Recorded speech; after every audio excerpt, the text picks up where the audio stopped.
This is the Norris Group's Real Estate Investor Radio Show, the award-winning show dedicated to thought leaders shaping the real estate industry and local experts revealing their insider tips to succeed in an ever-changing real estate market. Hosted by author, investor, and hard money lender, Bruce Norris. The Norris Group proudly presents our 15th annual award-winning event, I Survived Real Estate. Industry experts join Bruce Norris to discuss evolving industry trends, real estate bubbles, inflation, and opportunities emerging for real estate professionals. All proceeds from the event benefit Make-A-Wish and St. Jude Children's Research Hospital. See isurvivedrealestate.com for event details, information on all our generous sponsors, and to connect with our speakers. We want to thank our platinum partners: San Diego Creative Investors Association, U-Direct IRA Services, White Feather Investments, The Collective Genius, MVT Productions, and Realty 411. Can any of you or all of you, do you see a chance that we could be at the same median price? Not that we went straight across, but 10 years from now. I personally think that right now, and I think there's two scenarios that are widely different, but I think within 10 years, I think it's likely we'll see rates in the 1s and 40-year terms. 1s and 40-year terms. Okay, well, that's controversial. How do we get there? Yeah. Because it's the only thing it's the only playbook we have. Now, we can't do it if inflation's still high, right?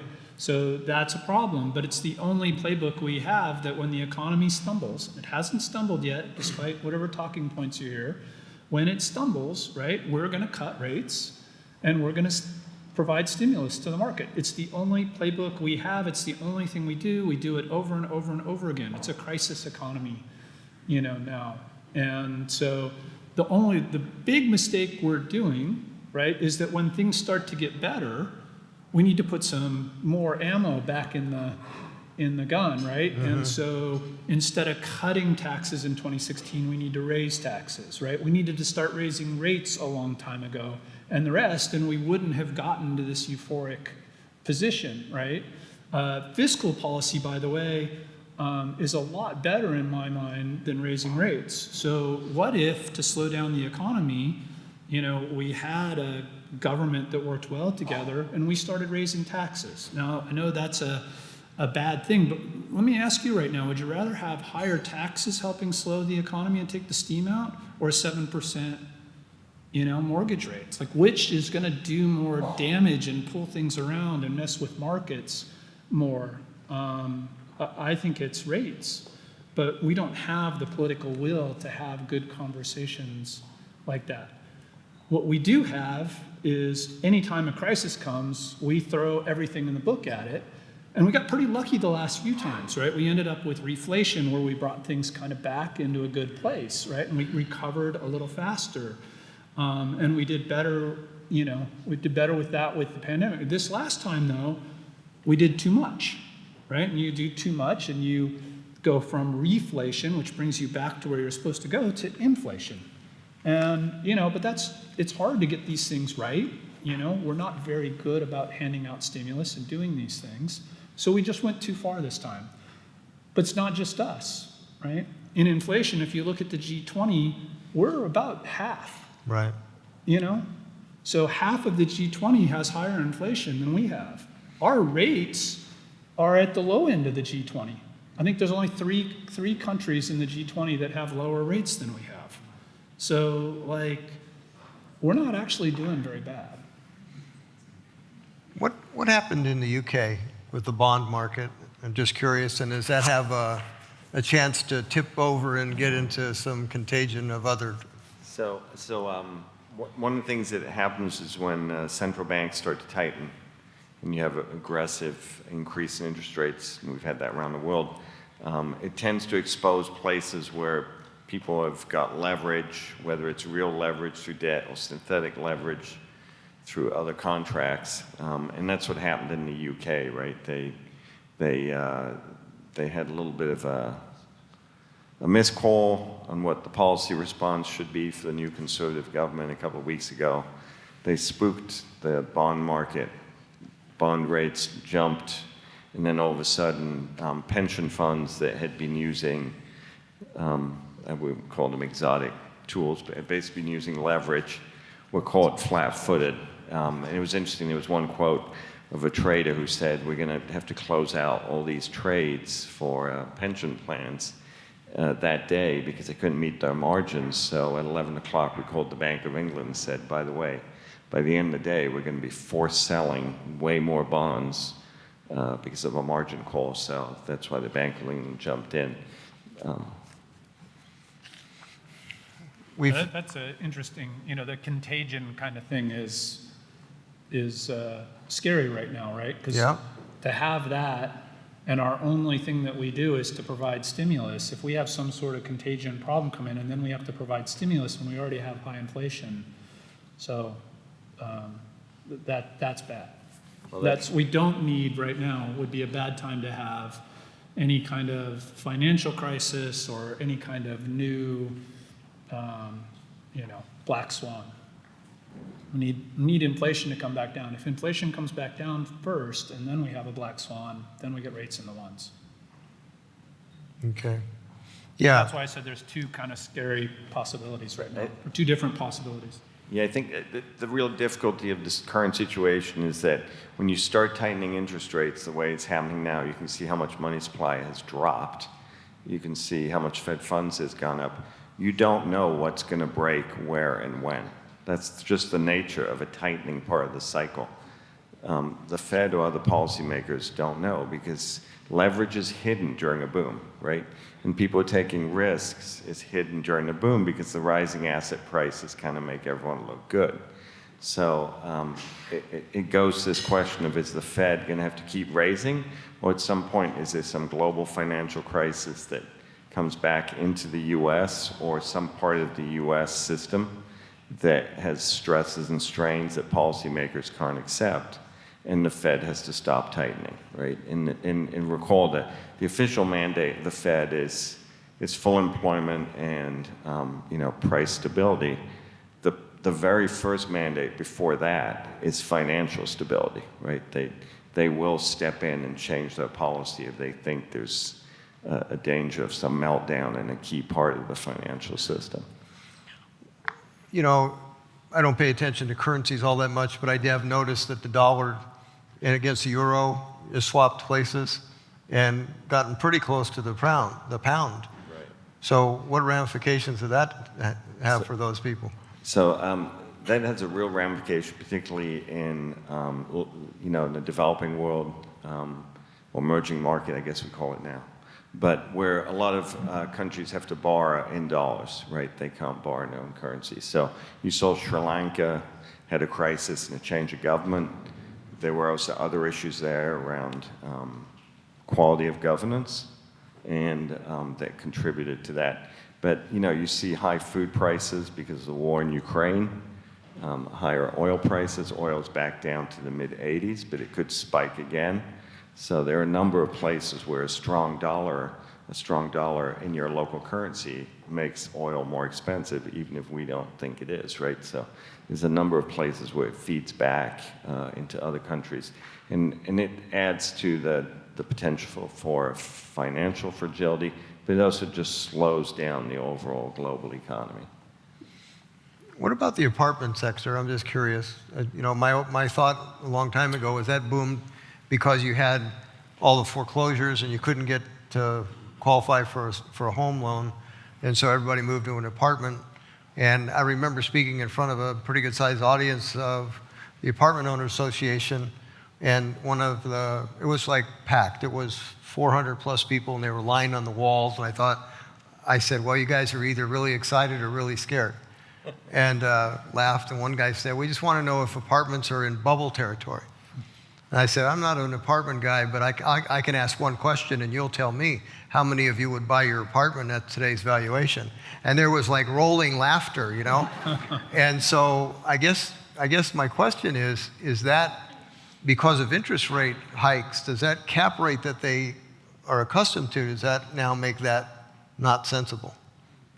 So I'm so glad you brought up apartments, because in your earlier question about what chart kind of has one worried, for the chart that or change that has bothered me the most the last month is that multifamily apartment rents are not going up anymore. Right. And vacancy rates are starting to go up. That shouldn't be the case right now, because the own versus rent is, because of the rise in interest rates, buying a home has become a lot more expensive, right?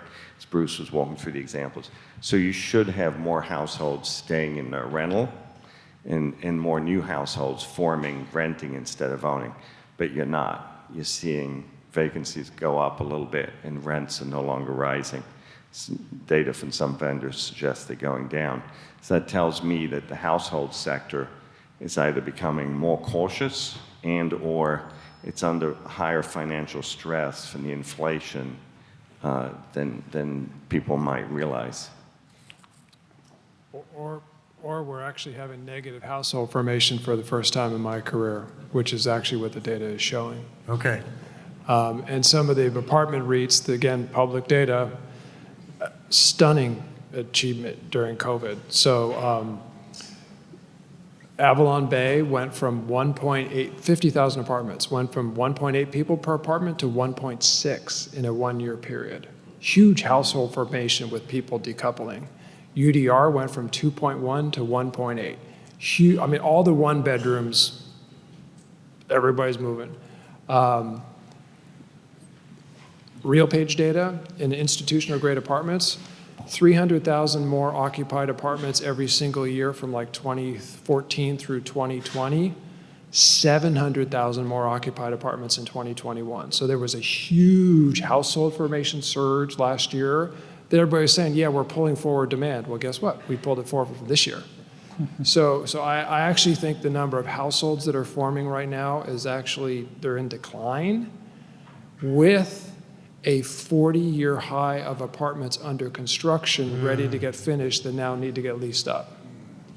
And 3.5%. Now we are going to have one positive on this panel. If rents are flat or falling, rents are 30% of CPI, which means inflation's going to come down. Now, I'm actually going to do one plug for the Fed here. The rent data has a 6-month lag in it, so it will not show up in the CPI for 6 months, and the Wall Street Journal and everybody else will say they're idiots and behind the curve, they don't know what's going on. The Fed is not that stupid.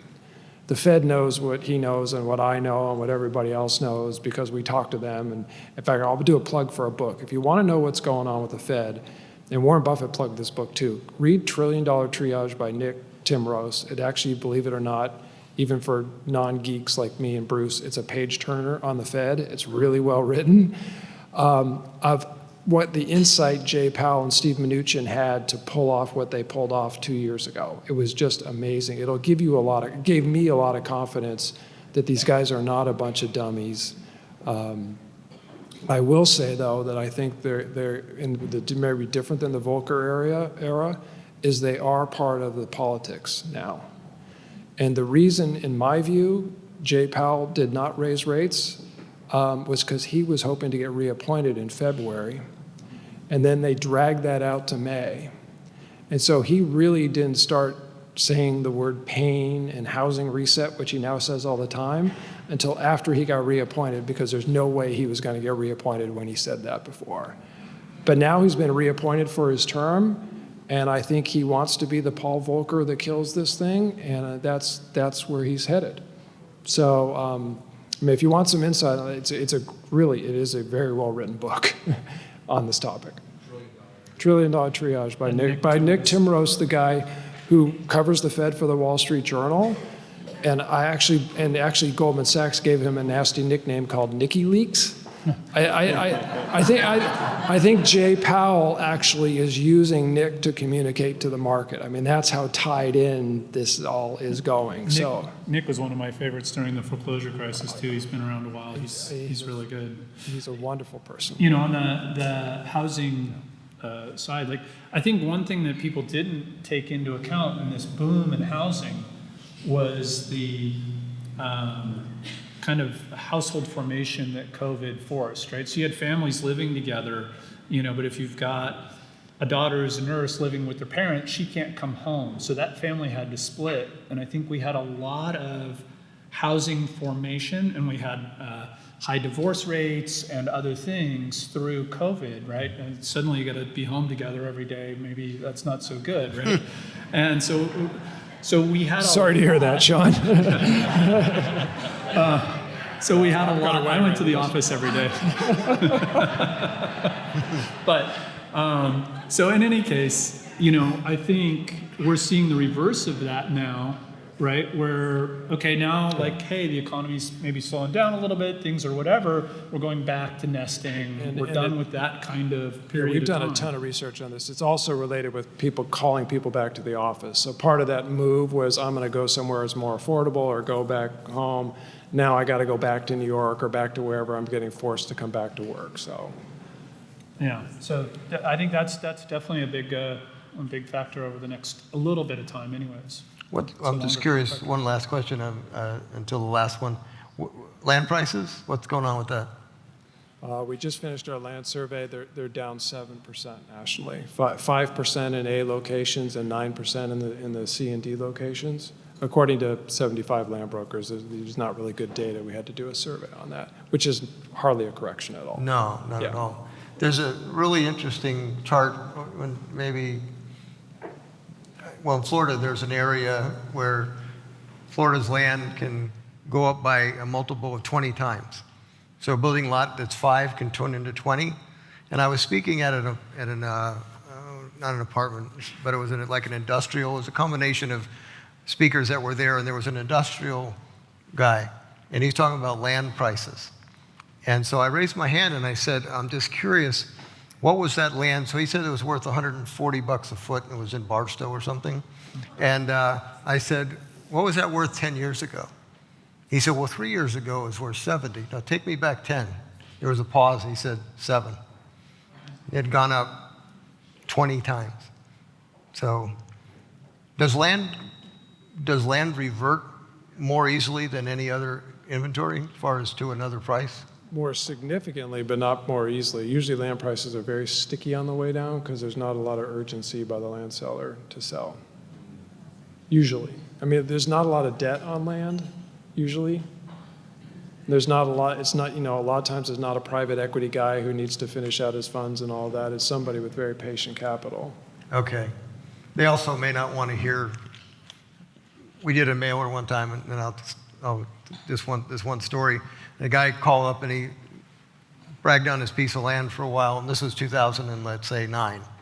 And there was a pause, and I said, I can't place any value on your lot. There was a pause. He said, yeah, I know. Yeah, there's a funny story related to that a appraiser friend of mine said that apparently is true, but he got hired to do a huge parcel of land in Texas, and he came back and said the highest and best use of this land is to hold the earth together.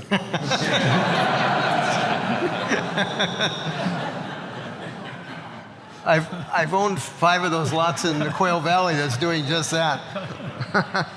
All right, we're about out of time. I usually end it with, I think, this question: the one thing you'd like to see happen for either our country, let's say, or for our industry. Mark, you want to go? So I guess for this group, what I would love to see is that policymakers no longer view multifamily landlords as good, providing a home for people who need it, and single-family landlords somehow bad because they're keeping a home out of the hands of a first-time home buyer. When in fact, as you guys know from your customers, you're providing a home to a family who wants that, who wants the yard, who wants a certain school district, other amenities. So I don't know how to change that mindset, but I think that's the challenge for this industry after we get past the next recession.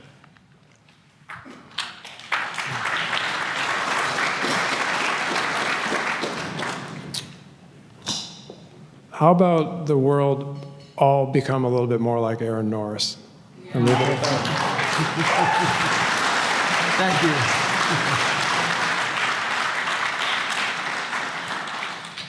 Okay, that's impossible to follow.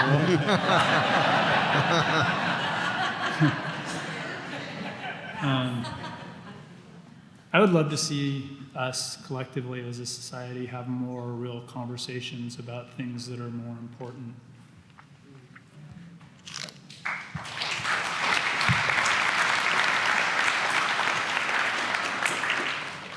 I want to thank you guys for helping me get through a pretty tough night with a smile on my face. Very cool.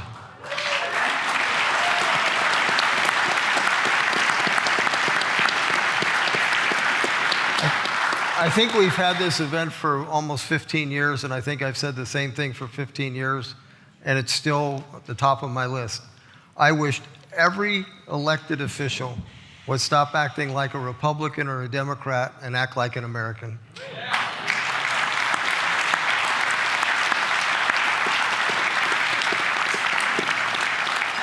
All right. Well, thank you very, very much for coming out. And we had a ball tonight. Joey, thanks so much for your hard work. Holy cow.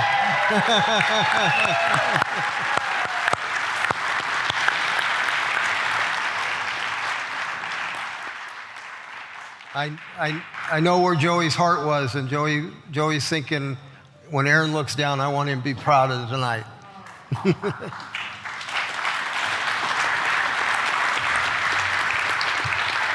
All right. Thank you.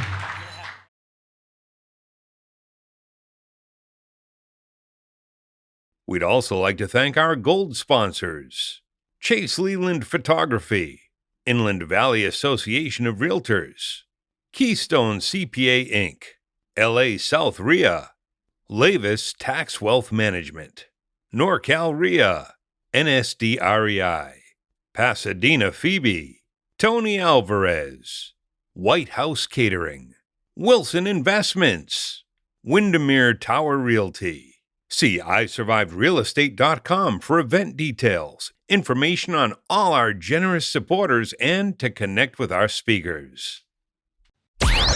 For more information on hard money loans and upcoming events with the Norris Group, check out thenorrisgroup.com. For information on passive investing with trust deeds, visit tngtrustdeeds.com. The Norris Group originates and services loans in California and Florida under California DRE License 012-19911, Florida Mortgage Lender License 1577, and NMLS License 1623669.